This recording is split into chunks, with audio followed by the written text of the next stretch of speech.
Good morning बच्चों, आपका हमारे YouTube channel the growth Guru maths academy में स्वागत है। हमारा सब्जेक्ट चल रहा है इकोनॉमिक शास्त्र के अंतर्गत हम पढ़ रहे हैं चैप्टर 13 उपभोक्ता व्यवहार के सिद्धांत। उपभोक्ता व्यवहार के सिद्धांत में लंच एक्सटेंशन इस यूनिट का सेकंड। इससे पहले मैं करा सिखाऊंगा आपको मान से अनुमान बकरे या उदासीन बकरे से आप क्या समझते हैं, इसकी प्रीमियम विशेषताओं का उल्लेख कीजिए। मोस्ट इंपोर्टेंट क्वेश्चन 2026 के लिए। तो देखिएगा, अनुमान या उदासीन बकरे होता क्या है? जो कोई उपभोक्ता किन्हीं दो वस्तुओं का उपभोग करता है और उसको इन दो वस्तुओं के उपभोग के सहयोग से जो भी संतुष्टि की प्राप्ति होती है उसे उदासीन का बकरे कहते हैं। जब इनमें से एक व्यक्ति की वो मात्रा बढ़ाएगा तो स्वतः ही दूसरी व्यक्ति की मात्रा उसे कम करनी पड़ेगी। कहने का मतलब है कि चावल रोटी यदि व्यक्ति खाने में लेता है तो यदि वह रोटी की मात्रा बढ़ाएगा तो उसे चावल की मात्रा कम करनी पड़ेगी। यदि चावल की मात्रा बढ़ाएगा तो रोटी की मात्रा कम करनी पड़ेगी, क्योंकि उसका जो पेट है वो चावल और रोटी दोनों को मिलाकर के बढ़ाया जा रहा है। तो एक चीज की मात्रा को बढ़ाने के लिए दूसरी चीज की मात्रा को कम करना पड़ेगा, जिससे कि उसका पेट संपूर्ण रूप से बढ़े। तो देखते हैं डेफिनेशन। अनुमान या उदासीन बकरे का अर्थ दो वस्तुओं के विभिन्न प्रयोगों से संबंधित उपभोक्ता के व्यवहार। जो भी दो वस्तुएं हैं उन वस्तुओं के विभिन्न संयोग अलग अलग हो सकती है। कभी 2 रोटी ज्यादा चावल, फिर 3 रोटी थोड़े कम चावल, 4 रोटी और कम चावल, 5 रोटी थोड़े और कम चावल, 6 रोटी चावल कर देंगे। यानी कि दोनों वस्तुओं के संयोगों से संबंधित उपभोक्ता के व्यवहार की व्याख्या उदासीन या अनुमान बकरी में की जाती है। उपभोक्ता व्यवहार को सूची और सूची द्वारा प्रदर्शित किया जाता है। एक सूची बनाने की उपभोग किया है, प्रदर्शित किया जाता है। उपभोक्ता को समान संतुष्टि देने वाले दो वस्तुओं के विभिन्न संयोग अनुमान अनुसूची अथवा उदासीनता अनुसूची अथवा तटस्थता समूह बनाते हैं। और जरूरी नहीं है कि उदासीन बकरे कहा जाए, आपको तटस्थता कहा जाता बनाते हैं। इस अनुसूची को ग्राफ के रूप में प्रदर्शित करके अनुमान बकरे प्राप्त किया जाता है। अनुमान बकरे या उदासीन बकरे की विशेषताएं। तो उदासीन बकरे की प्रमुख विशेषताएं निम्नलिखित है। नंबर 1, उदासीनता बकरे दाहिनी ओर नीचे की ओर दिखता है, यानी ऐसा करके चलेगा और नीचे की ओर दिखता हुआ चलेगा। कैसे चलेगा आप बात समझ रहे हैं? इस तरह से चलेगा नीचे की ओर। तो अनुमान बकरे जो उदासीनता बकरे दाहिनी ओर नीचे की ओर दिखता है। उदासीनता बकरे की मेरी मान्यता है कि उपभोक्ता को दो वस्तुओं के विभिन्न संयोगों से समान मात्रा में संतुष्टि मिलती है। दो वस्तुओं के विभिन्न संयोग में अलग अलग डिफरेंट जैसे मैंने चावल और रोटी का उदाहरण दिया आपको, विभिन्न संयोगों से समान मात्रा में संतुष्टि मिलती है। इसलिए जब तक व्यक्ति एक व्यक्ति की मात्रा को बढ़ाता है, यानी वो एक व्यक्ति को बढ़ाएगा तो एक स्वतः ही दूसरी व्यक्ति की मात्रा में कम करनी होती है। अतः उदासीनता वक्त दाहिनी ओर नीचे तो दिखता है, जिसका ढाल ऋणात्मक होता है। नीचे जाएगा तो कम होना चालू हो जाएगा, इसी को हम ऋणात्मक कहते हैं। दूसरा, उदासीनता वक्त व्यवसाय में जिंदगी की ओर उन्नति धार होती है। उदासीनता या कम संतुष्टि वक्त व्यवसाय की विशेषता सीमांत प्रतिस्थापन दर के क्रम से बढ़ने के नियम पर आधारित है। ये हर लगातार वस्तु है प्रतिस्थापन की। इसका मूल कारण यह है कि जब किसी वस्तु की मात्रा में वृद्धि की जाती है तो दूसरी वस्तु की मात्रा में कमी लाना अनिवार्य हो जाता है। एक वस्तु की मात्रा बढ़ाएंगे हम तो दूसरी वस्तु की मात्रा अपने आप कम होना चालू हो जैसे मैं बताया था, जिससे मतलब रेखा नील बिंदु की ओर उन्नतदार होने लगती है। नील बिंदु नीचे की ओर की ओर उन्नतदार होने लगती है। तीसरा, उदासीनता वक्रों को एक दूसरे के समांतर रहना आवश्यक नहीं है। उदासीनता वक्र एक दूसरे के समांतर नहीं होंगे। समांतर क्यों नहीं होंगे? क्योंकि एक चीज बढ़ेगी और एक बढ़ेगी तो समांतर कभी नहीं हो सकती। दो या दो से अधिक उदासीनता वक्र रेखाएं केवल इसी दशा में समांतर हो सकती है जबकि दो वस्तुओं मध्य प्रतिस्थापन की दर समान हो, बराबर की दर हो। जो परंतु ऐसा होना आवश्यक नहीं है। इसके अतिरिक्त यही सीमा रहेगी उदासीनता वक्र की धारणा इस मान्यता पर आधारित नहीं है कि उपयोगिता का मापन संभव है। उपयोगिता का मापा नहीं जा सकता है, तो इससे मापन भी संभव नहीं है। नंबर 2, उदासीनता वक्रों की मूल बिंदु से दूरी संतुष्टि की मात्रा को निर्धारित करती है। यानी कि उदासीनता वक्र की जो दूरी है वो मूल बिंदु से जितनी ज्यादा होगी उतनी ही बड़े संयोगों को प्रकाशित करेगी और जितनी प्रकाश होगी उतने छोटे संयोग होंगे। तो देखिए, जो उदासीनता वक्र मूल बिंदु से जितने निकट होता है वह उतने ही छोटे संयोगों को प्रदर्शित करता है। अर्थात जो तटस्थता वक्र मूल बिंदु से जितनी अधिक दूर होता है वो उतने ही बड़े संयोगों को प्रकट करता है। वस्तुओं को छोटे संयोगों की तुलना में वस्तुओं के बड़े संयोगों से अधिक संतुष्टि प्राप्त होती है। बड़े संयोगों में ज्यादा संतुष्टि देंगे। अतः ये कहा जा सकता है कि उदासीनता वक्र मूल बिंदु से जितनी अधिक दूरी पर होगा वह उतनी ही अधिक संतुष्टि प्रदान करेगा। लास्ट पॉइंट, कोई भी उदासीनता वक्र किसी भी अक्ष को स्पष्ट नहीं करता। उदासीनता वक्र किसी भी अक्ष को स्पष्ट नहीं करेगा, क्यों होगा नहीं, क्यों भी क्यों होगा, क्योंकि नहीं तो ये मान लिया जाएगा कि वो एक ही इकाइयों से ज्यादा प्रयोग कर रहा है, दो वस्तुओं में वाली। कोई भी उदासीनता वक्र किसी भी अक्ष को स्पष्ट नहीं करता, क्योंकि अक्ष को स्पष्ट करने का आशय यह होगा कि एक व्यक्ति एक ही व्यक्ति की कुछ इकाइयों से इतनी संतुष्टि प्राप्त कर रहा है जितनी से दो व्यक्तियों को विभिन्न सहयोगों से प्राप्त होती, परंतु यह स्थिति हमारी आधारभूत मानवता के विरुद्ध है, इसलिए नहीं कर सकते। ठीक है, नेक्स्ट क्वेश्चन देखते हैं। देखिएगा थर्ड क्वेश्चन को उपयोगिता से आप क्या समझते हैं। उपयोगिता क्या होती है? किसी भी वस्तु के अंतर्गत अंदर उससे जो आगे के कारण जो या अंदर किसी भी वस्तु के अंदर इसके जो आगे के कारण किसी भी मानवीय आवश्यकता को संतुष्ट करने की जो क्षमता होती है यह उस वस्तु की उपयोगिता कहलाती है। फॉर एग्जाम्पल, हम रोटी खाते हैं, रोटी खाने से हमारी भूख शांत होती है, यानी कि रोटी के अंदर जो होते हैं हमारी भूख के शांत करता है ना। ऐसे ही यदि हम शराब का सेवन है तो शराब पीने से हमारा जो दिमाग है वो शून्य हो जाता है, यानी कि हम सोचने समझने की शक्ति खो देते हैं, जिसके कारण हमें टेंशन खत्म हो जाती है। तो उसके अंदर जोड़ों से हमारा दिमाग के जीरो बैलेंस चले जाती है।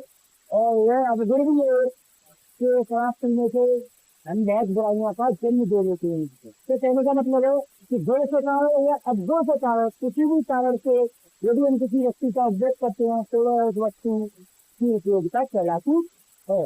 तो वही लिखा, किसी वस्तु की क्षमता या मानवीय आवश्यकताओं को संतुष्ट करने में सक्षम होती है वह उस वस्तु की उपयोगिता कहलाती है। मांग से आप क्या समझते हैं? मांग क्या होती है? किसी दी हुई कीमत पर वह मात्रा जो उस कीमत पर एक निश्चित समय में खरीदी जाती है। किसी दी हुई कीमत पर वस्तु की वह मात्रा जो उस कीमत पर निश्चित समय में खरीदी जाती है उस वस्तु की मांग कहलाती है। ऐसे तो उपयोगिता की आप क्या समझते हैं? कुल उपयोगिता में कुल इकाइयों का भाग देने से जो उपयोगिता ज्ञात की जाती है उसे औसत उपयोगिता कहते हैं। इसको निम्न सूत्र के द्वारा प्रदर्शित किया जा सकता है। कुल औसत उपयोगिता बराबर कुल उपयोगिता बटे कुल इकाइयों की संख्या। सीमांत उपयोगिता से आप क्या समझते हैं? किसी वस्तु की दी हुई मात्रा की सीमांत उपयोगिता कुल उपयोगिता में होने वाली यह वृद्धि है जो उसके उपयोग में एक इकाई बढ़ने से फलस्वरूप प्राप्त होती है।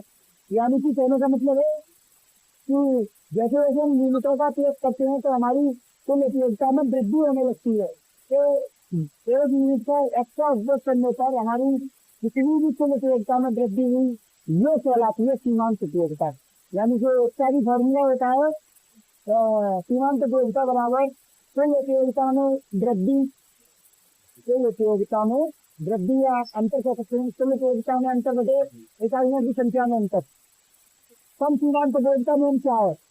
कम सीमांत उपयोगिता नियम उपयोगिता व्यवहार का एक सिद्धांत है जो यह बताता है कि उपयोगिता अपनी सीमित से विभिन्न वस्तुओं के बीच इस तरह से बांटता है, विभाजित करता है कि प्रत्येक वस्तु की अंतिम इकाई से प्राप्त सीमांत उपयोगिता समान होती है। नेक्स्ट क्वेश्चन है ह्रासमान उपयोगिता नियम क्या है?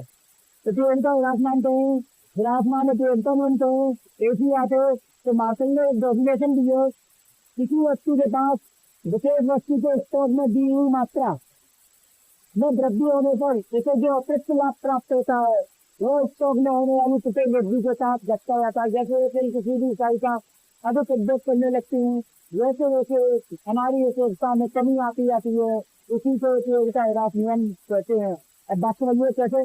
मान के चलिएगा आपको 6 रोटियों से पेट रहता है, तो 6 रोटियों से पेट रहता है और आपको भूख लगी है, तो जब हम पहली रोटी खाएंगे तो पहली रोटी खाने से हमें संतुष्टि ज्यादा मिलेगी, दूसरी रोटी खाने पर संतुष्टि कम होगी, तीसरी रोटी खाने पर संतुष्टि और कम होगी, और चौथी रोटी खाने पर नमक और मिर्च का अंदाज लगने लगता है तो नमक कम है और मिर्च कम है। पांचवी रोटी खाने पर हमें संतुष्टि प्राप्त होती है, छठवीं रोटी खाने पर हमें पूर्ण संतुष्टि प्राप्त हो जाती है, यानी कि हमारा पेट भर जाता है। लगातार कमी होती आ रही है और जैसे ही 7वीं रोटी खाएंगे हमारे पेट में गैस बनने लगेगी, 8वीं रोटी खाएंगे तो पोटी के लिए जाना पड़ेगा या उल्टी हो जाएगी। ये कहने का मतलब क्या है कि उपयोगिता जो होती है उसमें लगातार कमी होती रहती है, यही उपयोगिता ह्रास नियम कहलाता है। नेक्स्ट क्वेश्चन,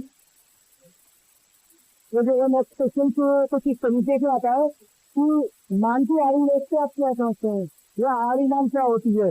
तो आड़ी नाम क्या होती है, जब 2 वस्तुएं होती है, एक वस्तु उसके मूल्य में वृद्धि होने पर दूसरी वस्तु के मूल्य में कमी, एक वस्तु के मूल्य में वृद्धि होने पर दूसरी वस्तु की मांग बढ़ जाती है, तो इसे हम मान की आड़ी लेख कहते हैं।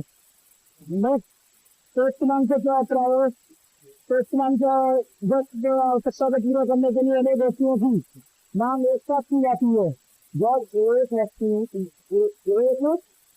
आवश्यकता को पूरा करने के लिए अनेक वस्तुओं की मांग एक साथ की जाती है तो इसे इस्तेमाल संबद्ध मांग कहते हैं। तो जरूरी है क्वेश्चन इस्तेमाल के नाम से पूछा जाए, संबद्ध मांग के नाम से भी पूछा जा सकता है। तो संबद्ध मांग क्या होती है, तो जब आवश्यकताओं को पूरा करने के लिए अनेक वस्तुओं को एक साथ मांग की जाती है तो उसे हम संबद्ध मांग कहते हैं। ठीक है। नेक्स्ट, तो सामान्य वस्तु एवं निम्न वस्तु में भेद बताइए। तो सामान्य वस्तु जो उन वस्तुओं को कहते हैं जिनकी मांग वस्तुता की आय बढ़ने पर बढ़ती है, किंतु निम्न स्तरीय वस्तुएं होती है जो क्रेता की आय बढ़ने पर घटती है। निम्न स्तरीय वस्तुएं वो वस्तुएं होती है जो कि क्रेता की आय बढ़ने पर घटती है, और सामान्य वस्तुएं वो वस्तुएं होती है जो क्रेता की आय बढ़ने पर बढ़ती है। कहने का मतलब है कि जब किसी व्यक्ति की आय में वृद्धि होती है तो जो लीज कर रहा होता है हल्के फुल्के आइटम से इनको छोड़ करके आई आइटम की ओर भागता है तो निम्न स्तरीय वस्तु हो जाती है। और जब वो अच्छे आइटम का यूज करने लगता है, दूसरी तरफ सामान्य वस्तु होती है कि आय बढ़ी है तो उसकी सामान्य वस्तु वैसी उसी वैसी रहेगी। जैसे कि सामान्य वस्तु में हम कह सकते हैं डेली नीड की वस्तुएं, आटा, चावल, दाल, इनको तो नहीं हो सकता, निम्न स्तरीय नहीं हो सकती है। ठीक, मगर आज यदि हम बात करें कि दूध की क्वांटिटी क्वांटिटी क्या लेगा, चाय की पत्ती अच्छी पीने लगा, कॉफी पिए क्योंकि उसकी आय बढ़ गई है। तो कहने का मतलब है कि निम्न स्तरीय वस्तुएं ये वस्तुएं हो गई जो कि आय बढ़ने पर घटेंगी और सामान्य वस्तुएं ये वस्तुएं होती हैं आय बढ़ने पर बढ़ने लगे। नेक्स्ट क्वेश्चन है, स्थानापन्न वस्तुएं कौन सी वस्तुएं होती है। ये वस्तुएं वस्तु के स्थान पर दूसरी वस्तु यूज की जा सके स्थानापन्न वस्तुएं कहलाती है। फॉर एग्जाम्पल, दो के स्थान पर चीनी, चार के स्थान पर कॉफी। नेक्स्ट, पूरे वस्तुएं कौन सी वस्तुएं होती है। पूरे वस्तुएं ये वस्तुएं होती है जो इससे किसी आवश्यकता को पूरा करती है, एक के ना होने पर दूसरी वस्तु बेकार हो जाती है। कहने का मतलब है कि कार और पेट्रोल, बस और डीजल, तेल और फ्लाई, यानी कि उनका समग्र रूप से ही प्रयोग किया जा सकता है, एक वस्तु का प्रयोग नहीं किया जा सकता।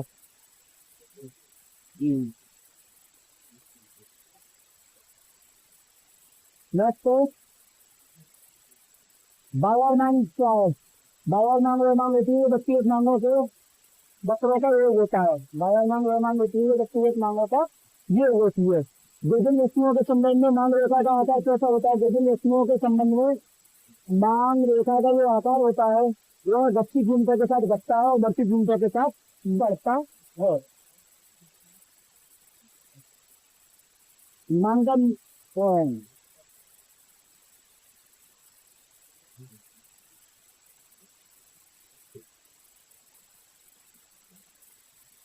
इसके बाद में एक क्वेश्चन और कभी पूछिए जाता है कि जो मध्यस्थ वस्तुएं होती है वो क्या होती है। मध्यस्थ वस्तुएं वो वस्तुएं होती हैं जो कि ना कच्चा माल होती है ना तैयार माल होती है। कहने का मतलब है कि रॉ मटेरियल भी नहीं है और तैयार माल भी नहीं है। तो रॉ मटेरियल और तैयार माल का मतलब समझ लीजिएगा। जैसे कि दूध, दूध कच्ची वस्तु है। ठीक, दूध से हमने क्या करा, खोआ बना लिया। मध्यस्थ वस्तु होगी और खोआ। खोआ से हम मिठाई भी बना सकते हैं, यानी मिठाई बन जाएगी। तो खोआ से मिठाई बन गई, अंतिम व्यक्ति होगी उत्पाद, अंतिम तैयार उत्पाद हो गया। ठीक, और तीस से दही बना दिया, दही से मठा बनाएंगे, मठा से छाछ बनेगा, यानी कि यही मध्यम की हो जाएगी दही। लकड़ी, लकड़ी से फर्नीचर बनेगा, फर्नीचर के चीज बन सकता है जो अंतिम उत्पाद होगा। तो इसी के साथ हमारा वीडियो पसंद आया हो तो आपके लाइक सब्सक्राइब और शेयर करें। Thank you.